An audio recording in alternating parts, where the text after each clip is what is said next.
I'm here, of course, by way of the presidential campaign, but I want to make clear my conviction that we not treat the presidency like the only office that matters. We got to make sure that we are supporting excellent Democrats up and down the ballot, and I know you're doing that day in and day out. So I want to share my enthusiasm and my support of you in that work. We're making sure that we bring a little bit of South Bend on the road with us, so I want to introduce a couple of folks who have traveled from our hometown to help share that with you. Portia Allen Kyle is joining us. She is one of our policy advisors and the architect of some of the ideas I'll be sharing with you in a moment. Also, Councilwoman Sharon McBride is here. She is one of our elected council members in South Bend.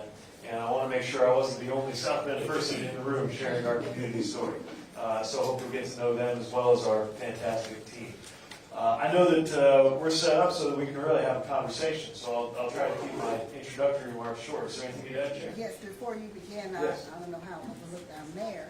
Oh, I'm here. Our mayor, Mayor Ronnie Jackson, Mayor. also signed. Mayor.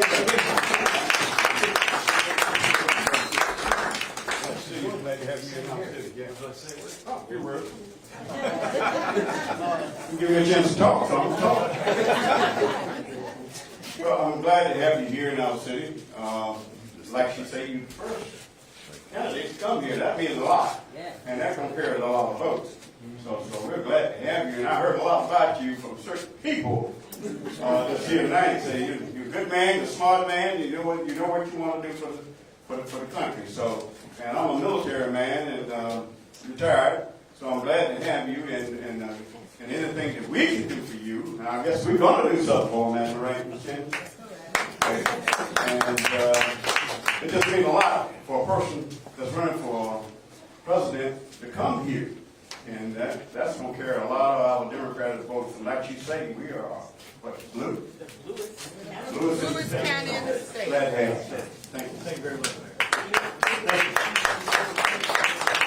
I'm always glad to have a kind word from a fellow mayor, because when you're a mayor, you've got to deliver. You know how it is to get things done. And I think we need a little more of that in Washington right now. Try to get Washington running a little more like our better-run towns and cities before it starts happening the other way around.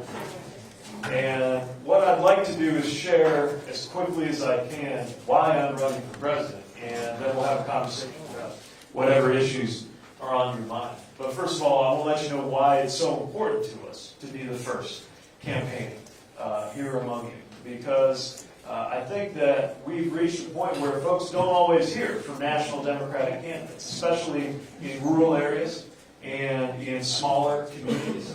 And some folks say to me, hey, you're not the mayor of the biggest city in the United States. What business do you have running for president? I believe we need more voices from small and medium-sized communities around this country, so that Washington can finally hear what it is we have to say. And that is part of the idea behind this campaign. Let me ask you to picture something in as much detail as your imagination lets you, and that is how it's going to feel here in our country the first day that the sun comes up and Donald Trump is no longer the President of the United States. Try that out yourself. Sooner the better, right? Yeah. Can't come soon enough. But if you think about it, that's going to be a demanding day. Because on that day, our country is going to be very divided and worn out from fighting, and in need of a president who can unify us and bring us together. And we're also going to need a president who can solve big problems that are not being solved right now, that have been building up for years. The fact that we have an economy where maybe the Dow Jones looks good on television, but not nearly enough Americans are able to get ahead. The fact that we have a healthcare system where far too many Americans are leading more difficult lives or even losing their lives because of the loss of coverage. The fact that we have a gun violence epidemic that has kids now learning active shooter drills before they learn how to read.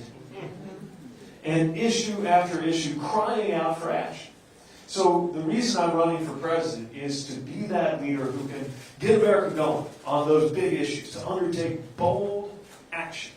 And at the same time, do it in a way that will actually serve to unify the American people instead of further divide us. I believe that's the job of the next American president. And that's the job that I'm asking for your vote in order to have the opportunity to do. And I believe that the key to making it happen is to organize and lead based on the values that we already share as Americans. So a good example is the value of patriotism. Patriotism doesn't belong to the Republican Party. It doesn't belong to any political party. Loving this country means caring about this country's future. Loving this country means protecting this country. But that means protecting this country from all enemies, foreign and domestic. So not only making sure that the United States is a country that keeps its word overseas and maintains an excellent military and does right by our veterans when they come home, but it's also making sure that we protect each other right here at home. That's why we cannot go on to the levels of gun violence that we're seeing in the United States, using the Second Amendment as an excuse to do nothing at all to save American lives. That's why we've got to do something about our climate, because climate change is threatening America, just as a foreign enemy could be threatening America. That's what it means, in my view, to live up to that value of patriotism. I believe it's time for leaders in my party to talk a little more about faith, because the kind of faith that I hear talked about in Washington right now does not resemble the scripture that I hear on Sunday morning. In the pew on Sunday morning, I hear, whoever oppresses the poor taunts his maker. But then I turn on the news and I see that they're cutting aid for food for hungry families and children. I sit in church and I hear about healing the sick, and then I see that they're talking about cutting health care support and refusing to expand Medicaid in places like the Carolinas, Indiana, where I live. We hear a lot about Scripture, but it's not being lived up to in what's going on in the United States. And while our Constitution belongs to people of every religion and of no religion equally, I will offer you a White House that you wouldn't have to scratch your head and say, whatever happened to, I was hungry and you fed me, I was a stranger and you welcomed me, when you look at what's going on the news. Plus, I'm offering you a White House where when you turn on the news, you feel your blood pressure go down a little bit instead of up through the roof, because I think we're ready for that too. I believe that leading with our values shows the way toward a better life. That means living up to the American values that make us who we are. Democracy is a value. It's not just a system, it's a value. The belief that every vote must be counted and every voter counts. And yet we see the racial voter suppression that has changed the outcome of election after election and made this whole country worse off. We see the way that they draw districts where politicians get to pick out their voters instead of the other way around. We see the way that money has infiltrated our political system. And in the name of our democracy, we've got to stand up. And I believe we need a 21st century Voting Rights Act to see to it that the right to vote is protected for every American. I believe we've got to live up to the American value of freedom. And that means freedom to live a life of our choosing. It's not just about cutting taxes. It's not just about cutting regulations for big corporations. I think real freedom means supporting women's freedom to make their own decisions about their own reproductive health care. I believe freedom comes through education. And we don't have freedom as long as there's a Secretary of Education who doesn't believe in public education. We've got to actually support our schools if we want kids to gain the knowledge that will arm them to live freely in our lifetime. These are the values that I believe can bring the American people together. There's also no freedom in this country as long as racial discrimination persists. We have put forward the Frederick Douglass plan. The idea is to be as ambitious as the Marshall Plan that rebuilt Europe, but this time invest right here in the United States in areas like education, where we need more support for Title I schools, and HBCUs that are training the next generation of African American leaders and professionals. It's why we need to act on health, where we have enormous inequities in health, in rural areas and urban areas, and need to invest funding in creating health equity through health equity zones. Do something about the fact that African American patients are less likely to survive cancer or childbirth than white patients, for some very specific reasons we can do something about it. It's why we need to act on housing. And especially at a moment when families have been redlined into certain neighborhoods, and now find they might be gentrified out of them once they become desirable, that we've got to help people remain in the neighborhoods where they grew up and provide resources for home ownership. It's why when it comes to the criminal legal system, we've got to change it to actually be a justice system. Because for far too many, it's not delivering justice right now. And a lot of that comes from the disparities in sentencing, and it comes from the disparities in the administration of justice in this country. We've got to act on that. We got to act on voting rights themselves. Because until we have political equality, we're never going to be able to see economic equality in this country. But we can also take some steps right away on the economic side. Supporting entrepreneurs. Earlier today, we were at an African-American-owned winery where a family took the savings that they built up mostly through military service, and out of a house built in 1940 by a sharecropper, built a successful small business. But that family's beating the odds when they do that, because there are so many structural barriers for being able to grow a small business in this country, especially for entrepreneurs of color. That's why I believe the federal government should set a much higher goal for how much taxpayer dollars in federal purchasing go toward businesses owned and led by minorities and women who are creating economic opportunity for a new generation. We've got to act on this. We've got to act on every one of these major problems at the foot of the next American president. We've got to act on long-term care, because not nearly enough Americans have coverage for long-term care. So I'm proposing we set up Long-Term Care America that gives a daily cash benefit to anybody who needs that kind of care. We've got to create a national service opportunity for more people to serve, not only in uniform, the military is not for everybody, right? But to serve in civilian capacities and bring the country together as we do it. On issue after issue, the solutions are there. But we need to have the national will to actually do something about it. And that's what I'm working. I just have a different idea of the presidency than the person who's in that office right now. I don't think the presidency is there to glorify the president. I think the presidency is there to empower the American people, to help people live better lives in our communities, in our counties, across the states of the United States of America. That's what I believe the presidency is for. And that's why I'm running for president. So I'm thankful to be able to spend some time with you. I would love a chance, as much as time allows, to speak to whatever questions or ideas are on your mind. We'll let you moderate. Thank you very much.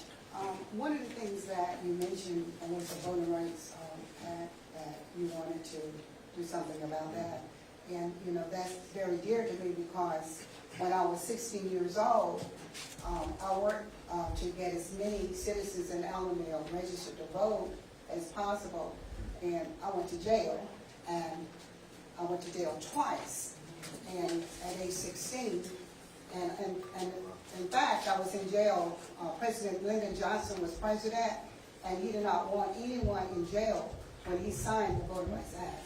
So somebody paid my bond. He got me out of jail. I don't remember what it wasn't, but $100. But I know I didn't have it. My parents didn't have it, so somebody paid it. But I was not in jail when he signed that bill into law. Signed the law. So, you know, it was very interesting to hear you say that you wanted to do something about that, because of, you know, what I've been hearing about persons in the state of Georgia and different places being denied, you know, the right to vote. And thank you for putting that on your platform.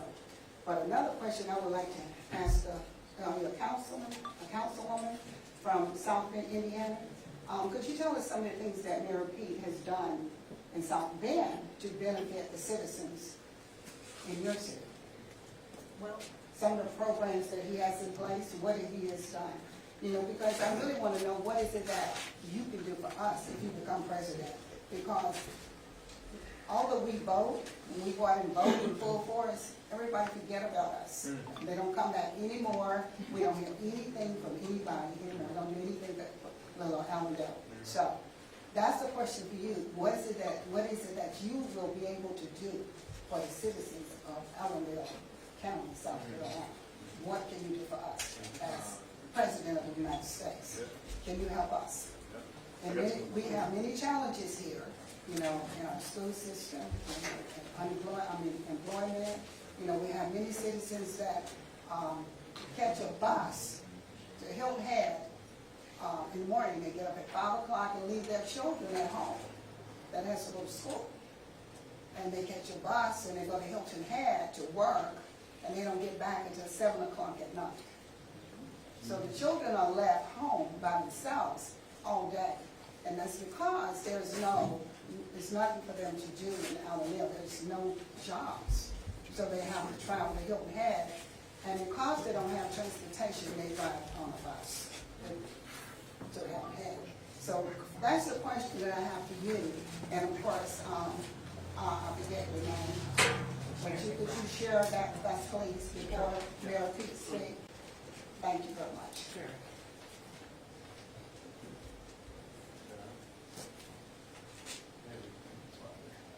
I'm Sharon McBride. I'm the 3rd District Councilwoman from the city of South Bend, Indiana.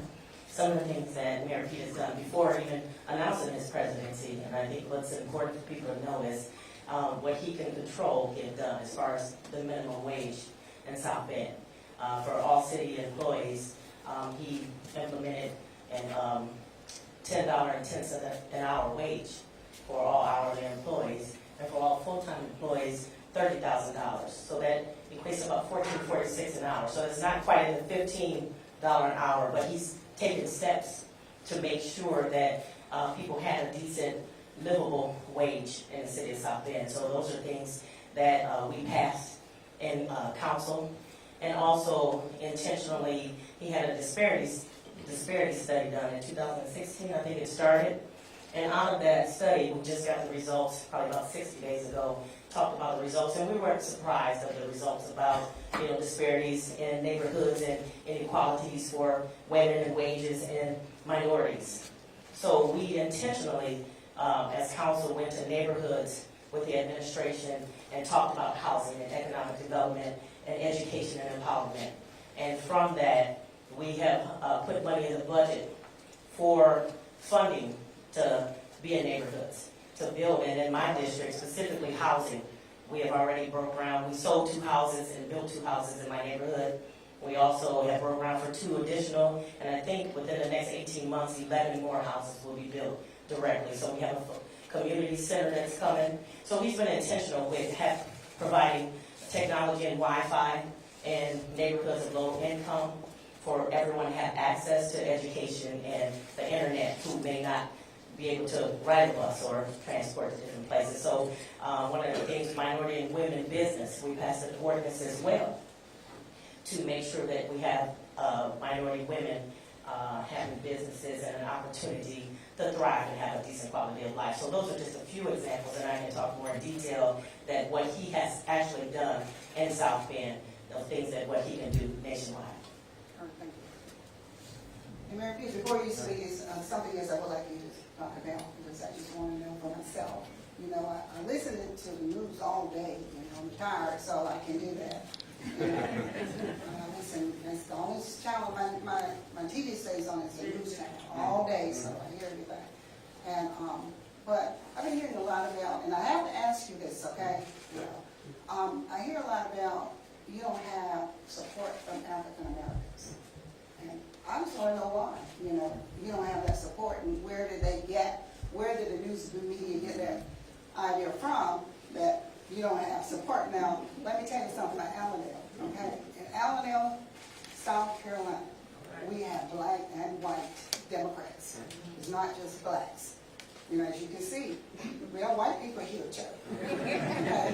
So we have other white people out here that's working right now. They're Democrats, So we do have whites, but I just want to know, why are they saying that about you? So it's so important to me to earn the support of black voters.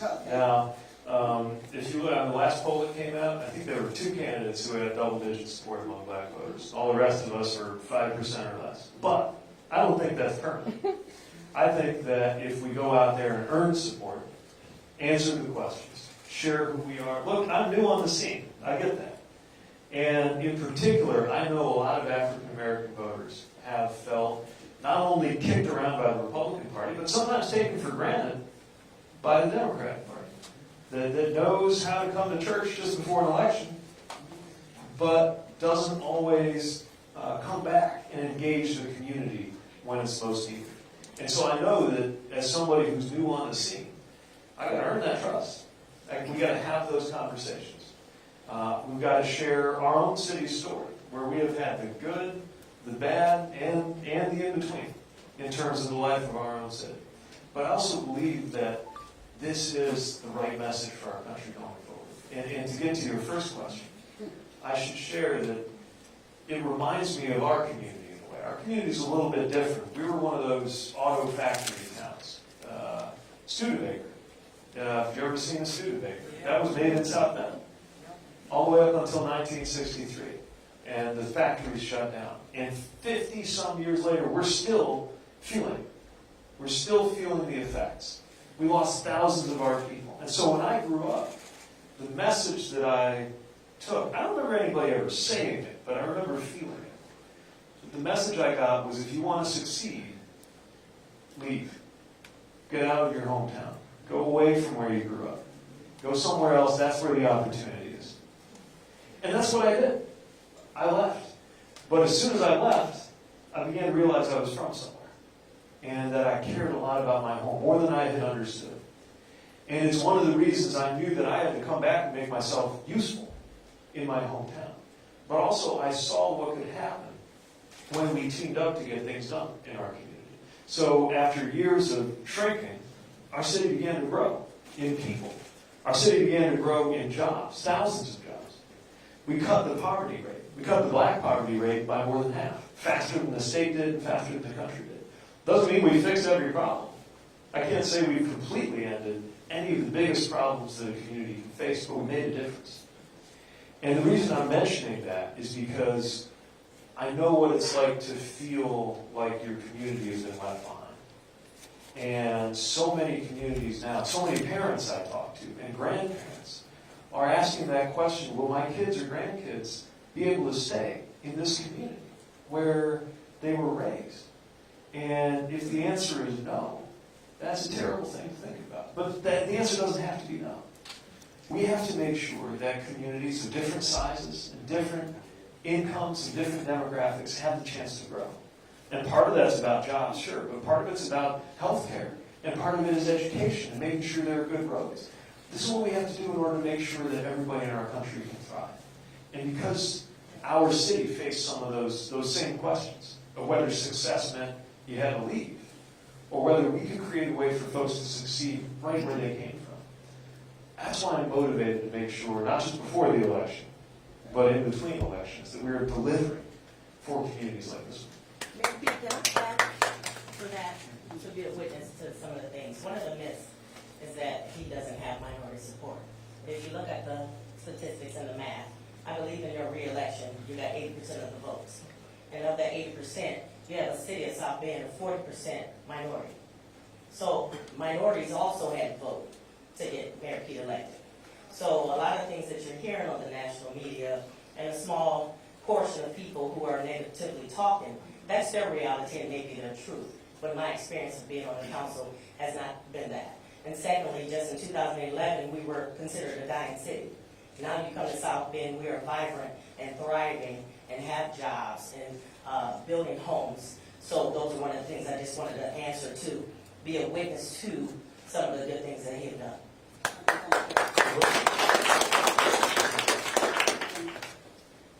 Any more questions? Mayor Pete, thanks for being here. And the rural community certainly, I think it's going to be pivotal in the election for you. And here in Allendale, especially, we're happy to have you because you couldn't pick a better rural community to come to. By that, what I mean, we are ranked right now as in the top 10 of the poorest county in the country.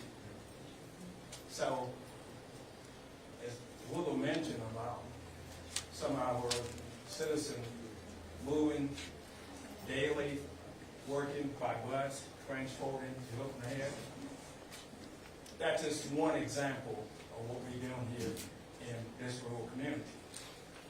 If you look at, and you mentioned about health and education and income, this county is about, on average, 50% of the state average income, which is about $38,000. We average about 17. So it's a good example of what you're going to find in rural America. question is, what plan do you have for rural South Carolina and rural America in terms of economic development, education, and health? Yes. So, thank you. This is so important for us. It's one of the reasons why we're here in Allendale. Make sure we're shining a light on these issues, and that all our friends from the media who like to travel with us see the stories of Allendale too. Because part of it is just visibility and making sure communities like here are seen. There's also policies we got to put into place to support rural economic growth. You mentioned healthcare. That's a big part of it. When hospitals are closing, when maternity units are closing, when there's not enough access to physical health or to mental health in rural areas, it makes it harder for people to stay and to thrive. So we can do something about it. For example, the way that Medicare and Medicaid reimburse doctors and hospitals. If we set it up so that there was a bonus for serving in a rural area, if we recognize that as a public service and made sure the reimbursement reflected it, it would help get more dollars into healthcare in rural areas and encourage more people to go into that field. When it comes to education that you mentioned, that's a huge part of the future too. And it's why I'm proposing that we do a massive increase on Title I funding, right? Because we know that some states are not pulling their weight when it comes to education. Here in South Carolina, what's the Constitution language? Minimally adequate education, I think is what it says. Well, kids here deserve better than a minimally adequate education. That's what Title I is for. That is a federal fund that goes out to the lowest income communities. I think we've got to massively expand the dollars going into Title I, especially with a view to teacher pay. Because if we can retain the best teachers, we know that can make the biggest difference in the lives of students. I'm proposing that we set up regional innovation clusters. This is a way for regions to team up in economic development, but with federal dollars to help connect to technology. Look, broadband is a huge part of what you need in order to succeed in today's economy, and way too many places still lack meaningful access to broadband. So I'm proposing that we invest $80 billion, which is what it would take, to either through wireless or through fiber, depending which community you're in. Make sure every community has access to quality internet, because kids need it to do their homework. If you're starting a small business, you really can't get by without it. It's such an important part of how to get ahead. So from now on, when we talk infrastructure, I think we got to talk not just roads and bridges, not just water and wastewater. We got to talk about the ability to get online. So those are some of the steps that I think we must take, and when we do, it'll be lifting up rural areas and low-income areas like Allendale.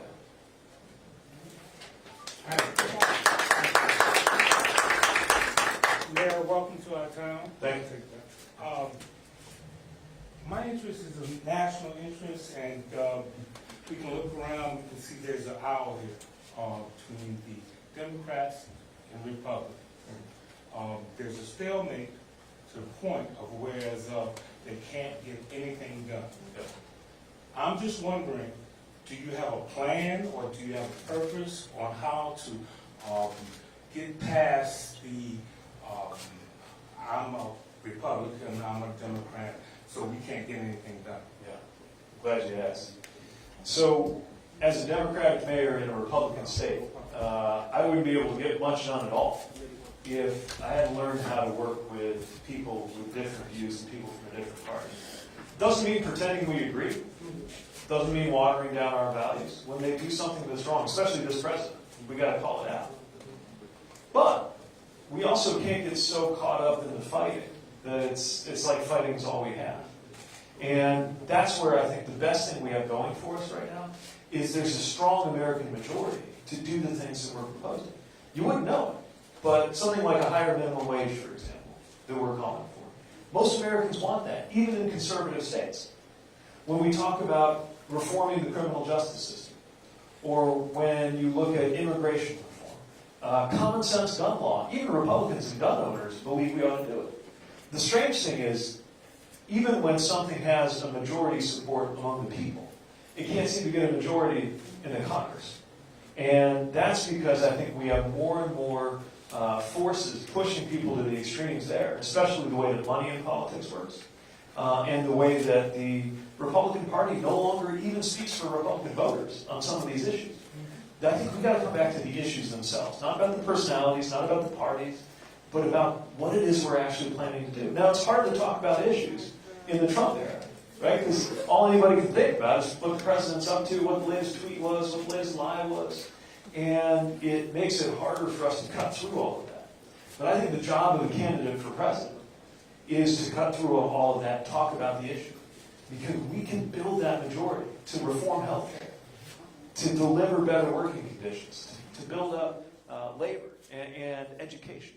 And when we do, then we'll have the political support we need so that either some of those Republicans are willing to come across the aisle and work with us, or they'll be replaced with others when the next election comes around. This divisiveness can't go on the way it is right now. We just can't go on like this. It's exhausting. And I'm planning to bring people together to do something about it. Good afternoon. Thank you, Mayor Pete, for coming to our small community. Thank you. Thank you, whoever is out there with all these cameras. Thank you for being here. We personally want to thank our citizens, our community people. Raise your hands. These are the people that are the soul of Allendale County. We have a number of elected officials among them, but we thank you for coming out. These are the people that make our community. And we are a struggling community. We're economically struggling. We're socially struggling. Our school district was taken over by the state of South Carolina for the second time. We don't really know all the details and why, but it was taken over. You know, there's an old African proverb that says, it takes a village to raise a child. I'm the school board chairman. Yes, I was elected by the people, but right now, I don't have any input with the school district, none. I was raised in this community, born here, worked here for years, but for some reason, we are silenced. When you silence the people who know the people, who know the community, who know the neighbors, and people still come to us. Miss Russell, she's a member in Fairfax. They come to her a lot on her job. They still come to us. What do we need to do? How can I do this? Something is wrong with that. Something is wrong with that. And I had to mention that because the children, I've worked with children all my life. That's all I've ever done. Taught, principal, and then a professor. That's all I've done. And it's at my heart. So we do want to recognize elected officials, and so that you will know who's here. We saw Mayor Jackson. Hold your hand up again. And everybody who's elected, hold your hand up, because I'm going to miss somebody. Mrs. Russell is our vice chair for the school board, and Bill Robinson is the chairperson of our county council. And let me tell you one good thing, not one, but one of the many. Our communities around us several years ago, their hospitals were closing down. Barnwell County, Bamberg County. And at that time, the Bamberg County, the native of Bamberg County was the governor of the state, and their hospital closed. This county council came to the people, asked the people what we wanted, what we needed. And that we kept our hospital. And I am so proud of them, and we're proud of it. We have a good hospital, a small hospital, and it's thriving. Now, Clerk of Court, Elaine Sayer, Treasurer, Mrs. Come on, give me your name. Cheney.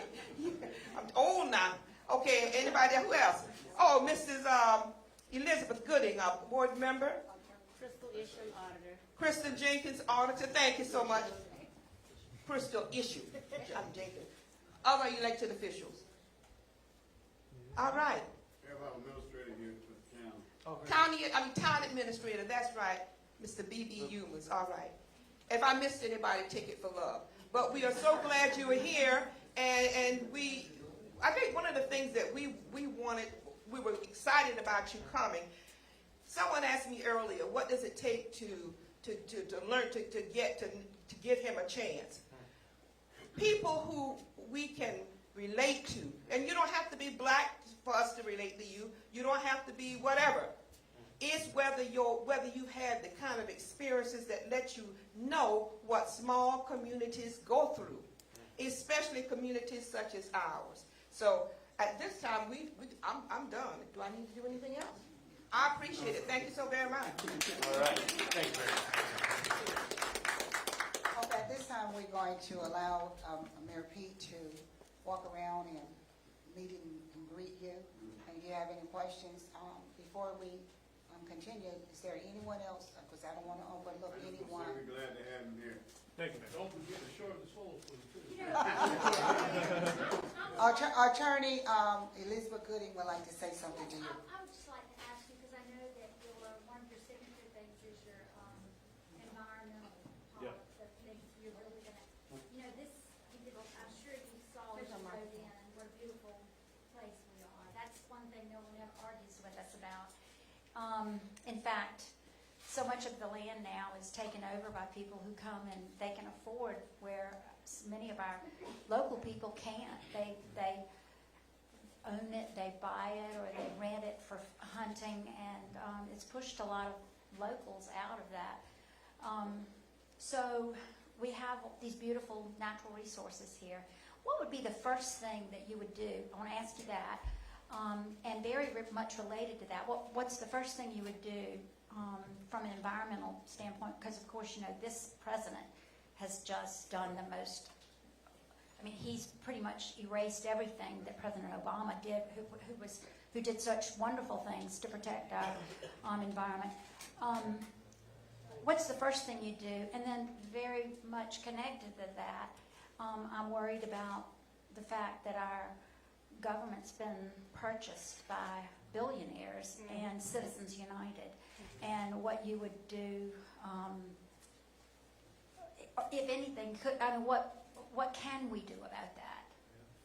So, well, the first thing I do on the environment is appoint somebody in charge of the EPA who actually cares about environmental protection. Because right now, we have someone in charge of that agency who's a coal lobbyist. He is not interested in protecting the environment. So part of it's personnel. Personnel is policy. Part of it is that we've got to rejoin the Paris Agreement. And the clock's almost run out on doing that, but the new president takes office just in time to act on that. But there's much more than that. To me, all of America needs to be invited to be part of the solution. Because we create opportunities in the solution, including rural areas, by the way. Agriculture is a big part of the answer.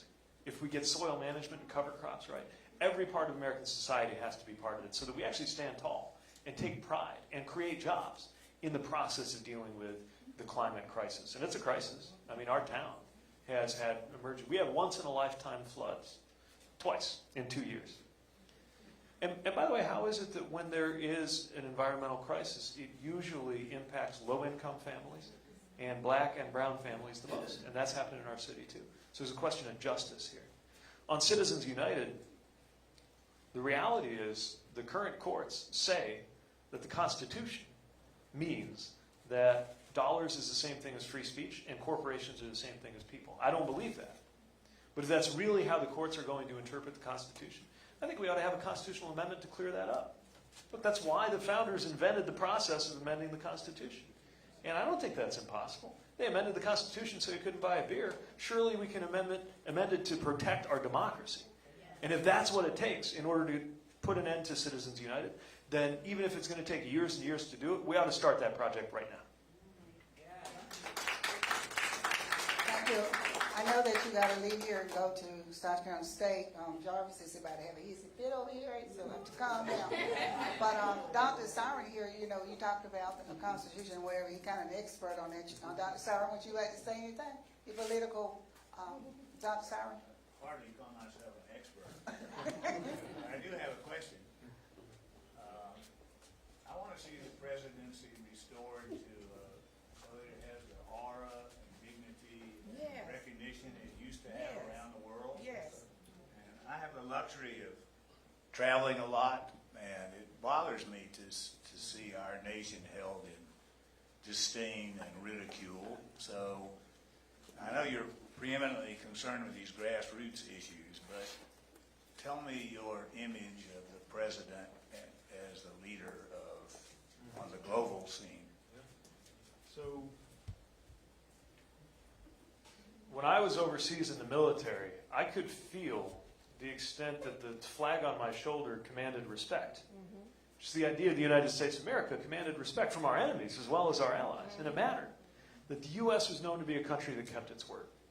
And when we lose that, I think that puts this whole country in danger, and it certainly puts our troops abroad in danger.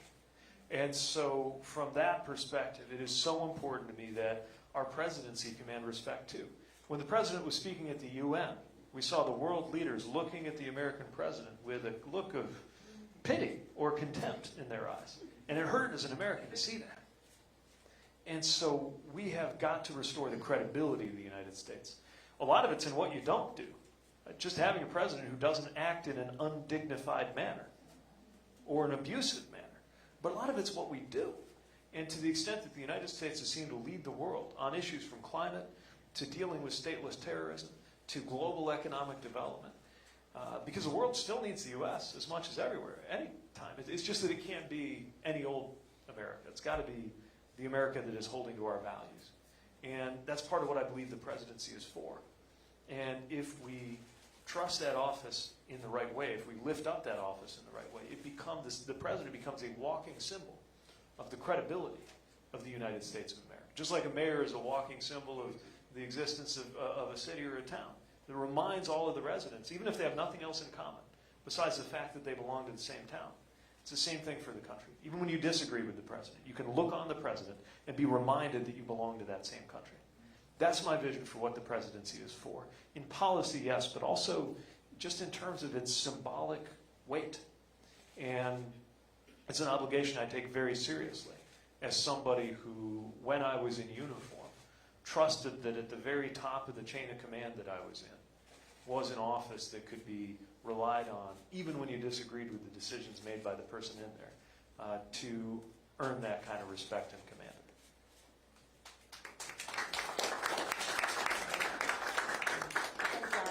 We just only going to take this one more short question. One short question to Shaka. And then we're going to, the mayor, will be able to walk around.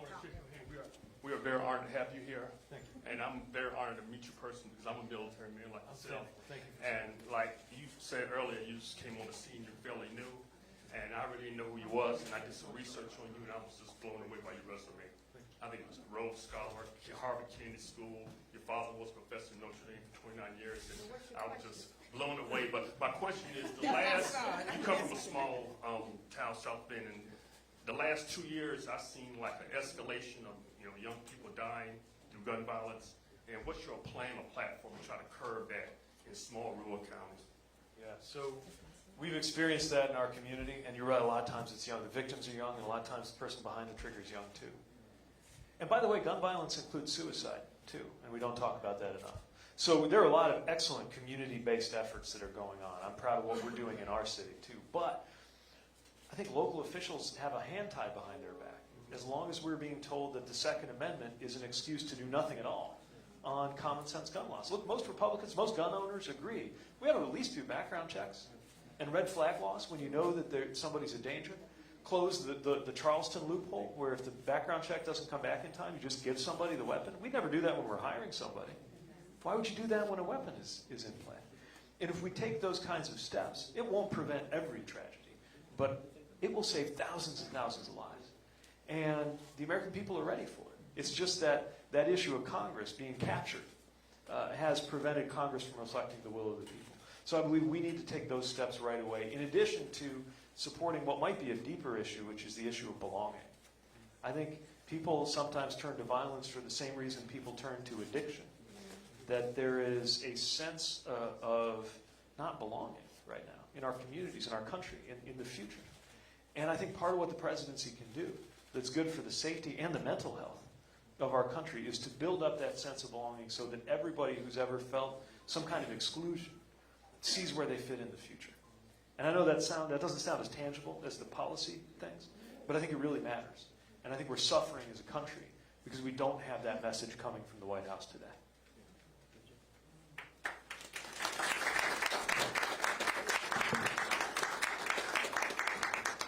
Hi everyone, my name is Jarvis Houston. I'm a South Carolina State Director. I spoke to Ms. Jennings about 2 weeks ago.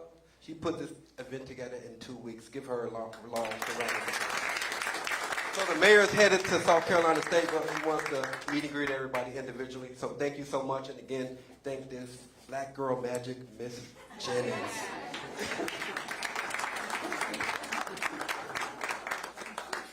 Okay, Mary, Mayor Pete's just gonna walk around and Great, we'll say hello until they. just say hello and, meet people. If you have any questions, anyone else, please be prepared to ask Mayor Pete. All right, all my members of the press, if you'll go out the way that we came in, and we'll set you up for the gaggle. What? Yes, absolutely.